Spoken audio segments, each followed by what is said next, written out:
Hello guys! Mga kabukid, mga ka-farmers, kamagsasaka.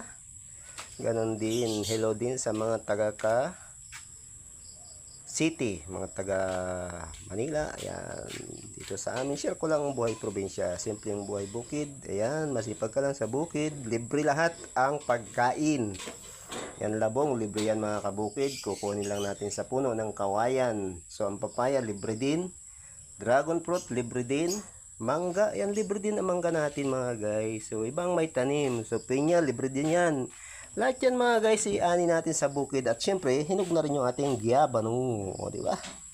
Ganyan lang kasimple ang buhay probinsya. Ito pa, ang ating saging na malalaki, hinog na sa puno mga guys. So ang tataba. At syempre, last but not the least, meron tayong senyorita. So ito yung mabilis ang saging mga guys, mga kabukid. 45 days kung tawagin, no ba? 'Di ba? Ganyan lang ang buhay sa bukid. Lahat 'yan libre mga guys. So, kung kahit wala kang pera, mabubuhay at kakain ka sa bukid. Okay, thank you for watching.